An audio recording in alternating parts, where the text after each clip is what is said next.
Halo semuanya, kembali lagi bersama saya Johan di Jurnal Trading ID. Jadi pada kesempatan video kali ini, kita akan membahas kembali untuk update dari pergerakan XAUUSD. Jadi kemarin saya belum sempat update dan memang pergerakan juga masih sideways ya. Kemarin itu kurang lebih di hari Selasa ya, jadi saya nge-update untuk video hari Selasa karena memang kalau kita perhatikan pada hari Seninnya itu bank-bank dunia ya, terutama untuk Bank Amerika itu sedang holiday ya, jadi mereka lagi liburan, makanya saya belum ada update. Dan juga kalau kita perhatikan ya untuk pergerakannya juga masih sideways untuk kemarin ya, jadi pada saat dia dari awal buka pasar sampai dia tutup pasar itu sideways. Dan memang kalau kita perhatikan juga si pasar ini itu juga tutupnya lebih cepat dari biasanya. Itu kurang lebih kalau saya perhatikan kemarin itu jam 11 malam ya, itu pasar udah ada beberapa yang tutup gitu. Itu untuk pasar si forex ya, sama si falas itu sendiri. Jadi si gold ini sama falas juga tutupnya cukup cepat untuk kemarin gitu. Kemudian untuk hari ini ya, di analisa video hari Rabu itu saya nggak pakai broker Oanda dulu, karena kalau kalian perhatikan ini ada sedikit spike yang memang agak mengganggu pandangan saya untuk si chart ini sendiri ya di grafiknya. Jadi saya pun juga udah update ya di channel. Jadi seperti biasa yang seperti saya katakan di channel YouTube ya, atau pada beberapa video sebelumnya, kalau saya nggak aktif di YouTube ya, atau saya belum sempat upload video, biasanya saya akan update di channel Telegram Jurnal Trading ID ya. Jadi channel Telegram ini cuma satu, yang public ya, ini yang gratis ya. Jadi kalian boleh join ya, siapapun itu boleh join. Ini juga bisa chat adminnya kalau kalian mau tanya-tanya gitu. Kemudian nanti akan saya balas ya. Mungkin ada beberapa yang memang telat balas ya, karena memang cukup banyak chat yang masuk, tapi nanti pasti akan saya balas satu persatu gitu. Kemudian ini saya update ya tanggal 30 Mei ya kemarin, itu di jam 9.33 gitu. Jadi kalau kita perhatikan dari beberapa broker ya, ini yang pertama itu dari Forex.com itu normal ya untuk grafiknya. Kemudian ini juga ada Oanda ya yang bermasalah ya, kalian bisa lihat di sini Oanda. Kemudian ini ada Pepperstone. Nah, Pepperstone normal. Jadi dua broker tersebut yang saya bandingkan itu normal untuk grafiknya. Nah, ini juga untuk menjawab dari beberapa DM teman-teman yang masuk ya, baik bapak atau ibu ataupun teman-teman. Saya hari ini juga dapat beberapa DM cukup banyak yang menanyakan mengenai grafik yang saya share ya di channel ini gitu. Jadi itu jawabannya. Ini spike candle namanya. Jadi spike candle itu biasanya tergantung dari brokernya gitu. Jadi nggak semua broker ya. Nanti ada beberapa broker mungkin selain Oanda yang memang ada spike-nya juga gitu. Oke, jadi maka dari itu saya perhatikan ya, saya ada bahas lagi ya, atau saya ada posting lagi, yaitu gold 30 menit abaikan spike-nya gitu. Nah, abaikan spike-nya maksudnya adalah di sini saya memakai mapping saya yang kemarin yang dibahas pada video hari Minggu, tapi saya minta kalian untuk mengabaikan spike-nya karena spike-nya ini udah dihitung sebagai pergerakan harga lagi gitu. Oke, jadi ada beberapa update yang memang cukup aktif ya saya hari ini di channel Telegram, dan juga saya cukup aktif di channel Premium untuk hari ini ya, untuk kasih beberapa sinyal. Kemudian kita juga akan bahas lagi mengenai open interest data untuk hari ini ya gitu. Ini open interest data di tanggal 26 yang belum update juga sih sebenarnya yang ini. Coba kita cek dulu ya. Ya, untuk open interest data itu masih belum update gitu, jadi yang terakhir itu ada di tanggal 26, karena mungkin datanya juga kan hari Senin kan dia libur nih gitu, jadi data itu baru ada di hari Selasa. Nah, hari Selasa ini nanti di update-nya itu kurang lebih besok, bukan besok pagi, ini udah hari Rabu sih, jadi kurang lebih itu jam 8 ya atau jam 9 itu biasa udah muncul untuk update-nya gitu ya. Jadi ditunggu aja untuk update dari si OI data ini sendiri. Ini masih OI data yang lama, jadi kita belum akan membahas lebih lanjut ya mengenai OI datanya ya, karena ini juga OI data juga kita bahas pada video yang sebelumnya gitu. Oke, kita lanjut untuk bahas ke analisa. Di sini saya nggak pakai mapping yang lama ya, tapi mapping yang lama ini masih kepake, hanya saja saya tidak memakainya di broker Oanda ini. Jadi saya akan pindah dulu ke broker Pepperstone ya di sini ya. Oke, kita lanjut ke broker ya, pembahasan mengenai si gold ini sendiri ya, atau si XAUUSD ini sendiri. Oke, yang pertama ini kita lihat ya. Jadi saya udah buat beberapa area yang memang potensi untuk kita open posisi, atau lebih tepatnya untuk kita entry point gitu. Terus yang pertama itu kalau kita perhatikan ya, untuk saat ini si resisten untuk gold ini itu ada di 1961.8, kemudian 1964.88. Jadi gold itu masih tertahan di area resisten ini. Kemudian saya kan juga ada update nih, kalau kalian perhatikan ya, selama gold itu di atas 1950 ya, berarti buyer ini berada di zona yang cukup aman gitu. Artinya dia masih ada potensi untuk bullish ya. Kalau kita lihat semenjak gold ini breakout dari 150 di jam apa, kalau kita lihat itu 16.30 ya, di breakout. Nah, dia retest lagi nih ke 1950 di jam 9 malam gitu, baru dia lanjut naik untuk retest kembali ke harga 1961 sampai 1964 kembali gitu. Nah, untuk saat ini kalau kita perhatikan juga harganya masih cenderung belum bisa break ya. Lalu kalau kita lihat memang kalau dari volume itu masih dikuasai oleh si pihak buyer. Jadi semenjak dia break ya, kalau kita perhatikan nih volumenya sebelum dia break dari 1950 ya, yang ini berarti kan dia itu cenderung, kalau kita lihat di sini itu cenderung stabil gitu. Tapi begitu dia sudah break dari 1950 dan dia retest lagi di sini, kita bisa lihat perbedaan volumenya dari volume yang pertama ya dan volume sebelum break. Itu punya ledakan volume cukup besar untuk si pihak bayarnya. Artinya di sini posisinya adalah si buyer ini mulai mendominasi si pasar kembali gitu. Nah, ini kalau kita lihat juga kenapa sih grafik volume ini mulai tumbang nih atau mulai mengecil ya seiring berjalannya waktu. Itu karena memang posisi pasarnya juga sudah mulai tutup. Jadi on down session juga udah tutup, kemudian sisa Amerika ya kan, Amerika juga udah bukan di high session lagi gitu. Makanya dari itu untuk volume transaksi udah mulai menurun gitu. Nah, kemudian ini hal yang wajar gitu. Jadi kita mesti tunggu di next sessionnya atau di next session di Amerika itu sendiri untuk melihat pergerakan yang sesungguhnya kembali gitu. Kemudian kalau kita perhatikan lagi, nah memang kemarin itu ya, kalau kita lihat dia itu kan kalau berdasarkan dengan OI data ya, nih kita lihat ya, OI data di bawah 1950 itu nggak ada yang ngebit gitu. Bahkan di 1960 pun di sini udah nggak ada yang manggil dia ke sini gitu, tapi mereka banyak beli yang 1940, 1950 ya kan, mereka beli. Justru target mereka untuk saat ini itu masih ada di atas gitu. Nah, ini sektor atau level yang cukup rame ya kalau saya perhatikan, dari angka 1960 sampai angka 2005 gitu. Ini cukup rame nih. Kenapa? Karena antara call sama putnya itu sama-sama dipenuhin gitu, atau bisa dikatakan mereka itu punya isi ya gitu, berisi gitu. Nah, kalau kita perhatikan lagi di atas 2005 itu nggak ada yang mau beli lagi nih gitu. Artinya mereka cuma punya target call poinnya itu ada di 2010, kemudian 2025 paling banyak, kemudian ada di 2050 kembali, dan ada di 2075 gitu. Nah, artinya mereka nggak mau beli nih di atas 2005. Mereka mau belinya itu di bawah 1960 ya, dengan harga 1950, 1940 gitu. Nah, dengan target ya ini yang tadi ya, crowded point-nya ini di sini ya, di 1960 sampai 2005.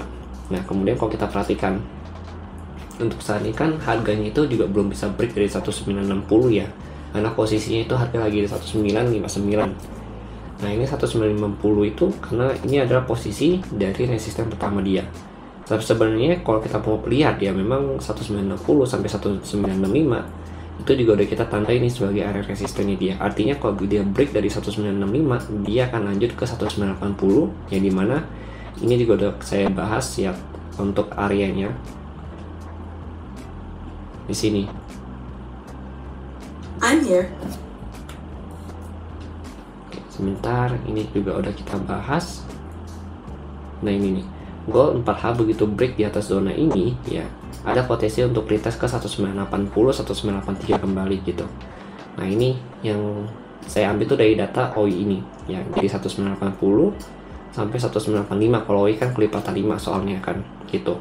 Nah, ini juga udah saya tandain ya, artinya kalau kita lihat memang potensi harga si gold ini masih bisa kembali ke 1950, 1980 ke 1985, yaitu ke area resisten di tanggal, kalau kita lihat di sini ya, itu di tanggal 24 Mei gitu ya, di sini ya. Kemudian berarti ya untuk saat ini posisi yang cukup bagus ya memang adalah mencari area buy gitu. Cuma posisinya saat ini untuk area buy yang cukup bagus itu ada di bawah 1960 gitu. Nah 1960 berarti di 1950 sama 1940 ya. Kalau kita lihat sini, ini ada beberapa kali tahanan yang 1940 tidak mudah ditembus sama dia. Nah ini baru ditembus sama dia nih. Jadi ada dua zona yang memang nanti akan jadi area buy zone cukup potensial gitu. Yang pertama 1950, kemudian yang kedua 1940. Nah tapi kalau dari technical analysis saya ambil lagi satu zona ya, dimana zona ini adalah zona yang pertama kali kita bahas juga di video, yaitu 1936, 1934 ya, yaitu di sini. Nah ini mapping yang lama, ini mapping yang lama juga masih kepake gitu. Nah itu ada 3 zona pokoknya yang kita bahas ya, memang jadi potensi untuk kita ambil entry buy kembali. Nah tapi bisa nggak sih itu kita langsung entry aja dengan sell buy limit gitu? Sebenarnya nggak bisa gitu, karena posisi saat ini pun si goldnya ini ya, atau pasar si DXY nya sendiri pun itu volatilitasnya cukup tinggi. Walaupun debt ceiling itu disetujui, nah kabar bagus lagi nih, debt ceiling-nya disetujui sama pemerintah. Tapi lucunya di sini ya, pada saat dia disetujuin, nah presidennya bilang menggambarkan kesepakatan itu sebagai kompromi gitu. Jadi dia bilang ini adalah kompromi. Sementara ketua DPR-nya dia ya itu mengatakan hal ini diambil ya, atau kenaikan plafon utang ini itu diambil demi rakyat Amerika. Nah, ini ada dua pandangan yang berbeda dari hasil dealing si plafon utang ini atau si debt ceiling ini gitu. Jadi memang bisa dikatakan mereka itu nggak sinkron lah ya bahasanya gitu, atau punya kepentingan masing-masing gitu. Yang satu mementingkan negara, yang satu mementingkan mungkin mementingkan kebutuhan dari si pemerintahnya sendiri gitu. Nah kemudian jadi dengan adanya disetujuin, sebenarnya ada pro dan kontranya juga gitu. Nah kontranya adalah si beberapa, bisa dibilang ya, beberapa komentator atau beberapa analis atau komentator si ekonomi itu tidak setuju gitu, karena memang nantinya ini akan membuat Amerika itu semakin terbebani, dia bilang gitu. Kenapa tambah semakin terbebani? Karena memang posisinya adalah si Amerika ini dengan gak dinaikin aja dia udah mulai bisa dibilang kewalahan dalam mengelola utangnya. Jadi kalau ditambah lagi ya itu akan semakin memperburuk keadaan ekonomi Amerika secara nggak langsung. Nah itu adalah kontranya, salah satunya yang saya baca di Twitter gitu. Tapi kalau saya perhatikan memang si investor ini tadinya ya dia sempat heboh dan juga menyambut dengan positif mengenai kenaikan plafon utang ini atau debt ceiling ini dengan menaikkan DXY ya ke 104.5, tapi habis itu dibanding lagi DXY-nya gitu ke harga 103.9 kembali. Nah untuk saat ini DXY juga posisinya ya jatuhnya kalau kita lihat di daily itu belum bisa break nih dari resisten 104.22 gitu. Jadi dia masih berada di bawah resisten ini. Potensinya adalah dia masih bisa turun ya dengan target harga ke 103.6 kembali, karena kan posisinya dia belum bisa break, dia gagal break gitu. Oke, jadi itu dari segi debt ceiling-nya. Nah maka dari itu kalau kita perhatikan memang nggak salah kalau misalkan dengan bahasanya kayak ketidakpastian di ekonomi dan juga ada beberapa pemikiran dari komentator atau teman analis fundamental di sana, yaitu yang membuat kekhawatiran terjadi di masyarakat gitu, dan juga di kalangan investor. Nah ini yang memicu ya si mereka itu menjual dolar kembali, kemudian membeli emas kembali gitu. Karena kan emas itu adalah salah satu bentuk safe haven, makanya dia itu bisa dikatakan dibeli kembali karena adanya ketidakpastian dalam perekonomian dunia gitu. Jadi gitu ya. Terus dibilang juga kalau saya baca-baca mengenai debt ceiling ini ya dari hasil keputusan juga investor itu tadinya bersikeras ya, atau misalkan dia itu tahu kalau misalkan Amerika itu nggak akan naikin suku bunga lagi gitu, tapi pandangan mereka tuh seketika berubah gitu, dan akan ada kesepakatan untuk menaikkan suku bunga lagi, dan nantinya itu yang berdampak adalah ke bagian perbankan kembali dan juga ke masyarakatnya gitu. demi ya kalau kata si Amerika sih atau kata si The Fed ini sendiri yaitu demi mengatasi angka inflasi yang masih tinggi gitu. Jadi itulah yang memang cukup membuat investor di dolar ini dan juga si emas ini ya tidak begitu suka gitu. Jadi mereka mau markup kembali harga emas sebenarnya. Cuma kalau dibilang juga ini akhir bulan ya volatilitas harga cukup tinggi selalu ya, saya juga udah katakan. Jadi memang posisi harga emas tuh kalau volatilitas tinggi ini ditambah akhir bulan ya, ini kan udah tanggal 31 Mei nih. Jadi besok itu udah masuk ke bulan yang baru gitu atau candle yang baru. Nah, ini hari ini juga saya akan lebih defensif dan tidak begitu banyak open trade karena memang posisinya pasti banyak market maker yang kejar harga untuk closingan bulan ini gitu. Nah, ini kalian juga harus hati-hati ya gitu. Nah, jadi baik dari area-area yang udah kita bahas, yang potensial untuk entry sell paling aman itu ada 1981 sampai 1985. Kalau secara pergerakan dia itu di 30 menit udah berubah jadi di uptrend ya, di 30 menit ini gitu. Ini udah berubah jadi uptrend, dan kalau kita mau ukur pakai Fibo di 30 menit, nah ini kan ada chart ya soalnya kan. Nah, posisinya untuk area zona dia ya untuk golden hasilnya itu ada di 1947 1944 gitu. Jadi ada berada di area breakout sell-nya, breakout harganya dia atau nih di sini ya, breakout point-nya dia. Nah, ini jadi golden hasilnya si XAUUSD. Jadi kalau kita mau lihat memang ini jadi ada beberapa zone. Yang pertama di 1950 sebagai head risk zone, ini medium risk zone ya 1945, kemudian di 1940 ya. Jadi sebenarnya antara 1945 sampai 1940 itu saya akan nantinya coba pilih salah satu ya. Kita akan lihat harganya ini kira-kira di mana gitu berhentinya. Nah, itu yang nanti akan jadi konfirmasi ulang gitu. Karena kan ini adalah area-area yang potensial gitu, yang belum, yang potensi ya. Maksudnya bukan berarti siap entry tapi ya potensi gitu. Berarti ada kemungkinan dia itu sebagai calon untuk kita menjadi range entry kita sendiri gitu. Nah, kemudian kalau untuk sell zone ya, kalau sell zone saya nggak begitu rekomend di 1969 1975 ya. Ini paling hanya bisa untuk short aja kalau untuk sell zone di sini. Kalau mau call agak long itu paling di 1981 sampai 1985 gitu. Karena memang posisinya saya akan retensi dulu untuk menentukan trend dan juga pergerakan berikutnya.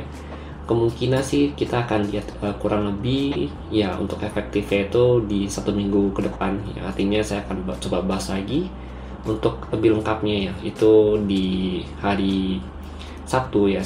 Jadi masuk ke video weekly kembali gitu. Oke, jadi begitu. Mungkin sekian dari saya mengenai si XAUUSD ya, beserta dengan drama-drama dari si US sendiri gitu. Oke, jadi kalau misalnya kalian punya pandangan yang berbeda dari saya, tidak masalah ya, karena di sini tidak ada yang benar dan juga tidak ada yang salah ya. Kadang saya juga bisa salah ya kan. Nah, jadi kita di sini fungsinya untuk saling melengkapi. Dan kalau kalian punya pandangan lain, boleh banget nih sharingkan ke saya di kolom komentar. Saya akan sangat senang dan terbuka untuk membalasnya ya kan. Dan kita juga bisa saling berdiskusi di sana. Oke. Kemudian kalau misalkan ada yang mau ditanyakan, boleh juga ditanyakan di kolom komentar. Nanti akan saya jawab ya. Dan kalau misalkan ada pertanyaan cukup bagus ya nantinya mengenai baik itu cara trading ataupun teori ya, itu akan saya buatkan dalam bentuk video. Kita akan bahas di sana gitu. Oke, jadi mungkin sekian ya. Kalau kalian tidak suka dengan video ini, silahkan di dislike aja. Kemudian kalau kalian suka dengan video ini, jangan lupa untuk di like dan juga subscribe channel YouTube channel Trading ID. Yang dengan support kamu, saya akan lebih semangat lagi dalam membuat video ya seperti ini ke depannya gitu. Oke, sekian dari saya. Terima kasih dan sampai jumpa pada video berikutnya.